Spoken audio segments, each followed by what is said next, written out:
Greeting friends. This is Rahul Magan here as a Group Chief Executive Officer at Treasury Consulting and also a venture capitalist. Standing today on 3rd of August 2019 at 6 a.m. in the morning. We're going to be shooting a very important video about a topic which is the growing importance of CPMD, which is Counterparty Portfolio Management Desk. As you very well understand that there is a disconnect between all the banks as far as the total volume of the derivatives are concerned. Now it is ranging from $300 trillion to 1750 teratrillion. Now 1750 teratrillion means which is more than 1000 trillion. Like Deutsche is giving 3000 trillion, but now Deutsche existence is also subject to discussion and we already shooted 2 videos in that regards. Now the question is that there is a growing importance of another term which is coming up in the financial markets and especially in the front office, which is known as CPMD, Counterparty Portfolio Management Desk. This desk is now what the big boys are doing, they are segregating this desk from the front office domain. Now they are making this as a separate desk and this desk will be covering only the CVA part. Practically this desk is scheduled to cover 2. Which is CVA and DVA, which is known as credit valuation adjustment and known as the DVA, debit valuation adjustment. Actually, I would like to take a hold here and I would like to go back. Now, previously in the books, in fact in most of the books now also in the business schools also, what is being taught is that Treasury is having 3 setup, what is front office, middle office and back office. But what is the reality? Due to artificial intelligence, virtual reality, augmented reality, Internet of Things, the back office is a history. Most of the people, including myself and most of the bankers, are already in agreement of the fact that UBS, United Bank of Switzerland, predicted that by 2021, 50% of the back office's jobs would be history. But most of the bankers, including myself, in sync of the fact that forget 2021, by the end of 2020, the back office would be history. There is a new office which is slowly emerging up in the treasury function in the big banks. This office is known as the risk office. But this is only coming in the big banks like Goldman, Standard Chartered, UBS, Deutsche, all the big banks.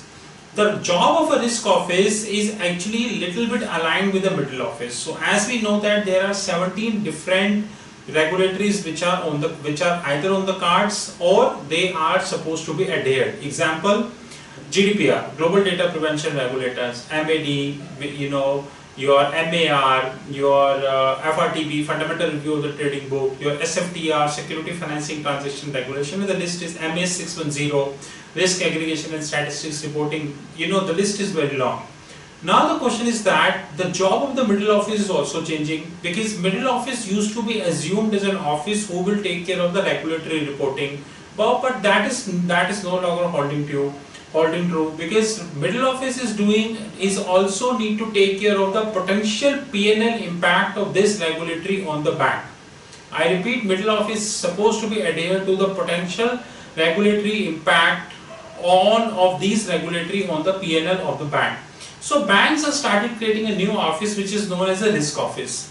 But now the XVAs, the 7, CVA, credit valuation adjustment, DVA, debit valuation adjustment, MBA, margin valuation adjustment, LVA, liquidity valuation adjustment, FVA, funding valuation adjustment, KVA, capital valuation adjustment, and COLVA, and last is LVA, which is liquidity valuation adjustment.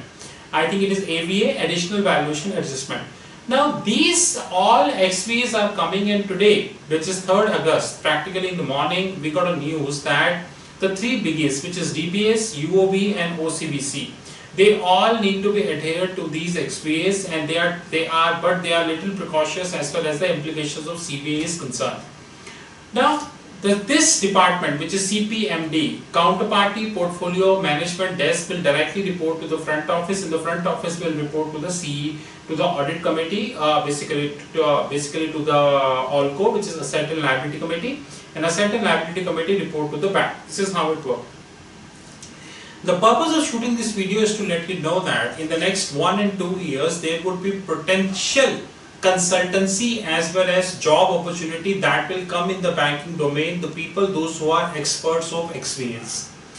banks would be requiring the people, bank initially would be requiring two set of people. One who would be functionally expert, who know what is CVA, what is DVA, XVA, CVA, DVA, FVA, MVA, KVA and everything.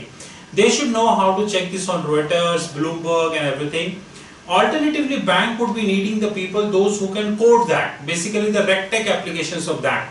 Sitting today, I challenge you that you look at Google and look at any applications, none of the applications in the world, we do not have a single RegTech, regulatory application which can give valuation of all XVAs. Different banks have a different independent model, but these models are going to be synchronized in 2023 October, when we have Basel 3 revised, and I call this Basel 4 would get implemented practically live. Now at that moment of time, you have a huge job opportunities that would be coming. Bank would be requiring people much earlier than that to assess the potential impact and to have that on board. I would like to request why this video with everyone, those who are watching this video seriously and those who really wish to have a very good future in the capital market, those who think that the brokerage business, the selling of debit cards, selling of mutual fund is not the capital market, but those who think that this can also be the important revenue stream or also be the important business opportunity in the bank, they would definitely should consider this, because you will remember me when 6-7 months down the line in Singapore newspaper, could be BT, could be Straits Times, or maybe multiple newspapers we have worldwide, in Dubai, in Japan, and you will see the people, the bank will ask that we need the people, those who take care of the CPMD, which is Counterparty Portfolio Management Desk, and this CPMD will play a very important role 5 years down the line. Henceforth, I requested everybody out, those who are watching this video, to seriously consider the CPMD as a future potential opportunity. Remember one thing very carefully, if you don't consider this either as a consultancy opportunity or either as a job opportunity, then bank do not need much people in that. Let me assure you one thing. So if you are expecting, like, there are various reports which we have in the social media which does suggest that the total basically we need the world needs 6 million people who are expert in the cloud. So something like that reports are there. So don't expect that the bank needs 6 million people who manage the XVAs. But what I guess is that considering the top 500 banks, at least 5 to 10,000 jobs I see banks need, because the current strength of the bank, people are not updated. They do not want it to update, and bank do not have the money to get them updated. That is another important thing. So bank do not have the big training budgets like they used to have earlier. So they need people from outside. So you're left with three options. Either you could be a functional expert who know in and out. Either you could be a technical expert who is a hardcore coder. Third, you could be techno-functional. You know my answer. I love to be a techno-functional. If can't, then functional, then techno, because coders are too much. You need functional people. With this, Treasury Consulting, thank you very much. You know my mobile number 919899242978. You know our fixed income platform www.fixedincome.global. Have a great time and talk soon.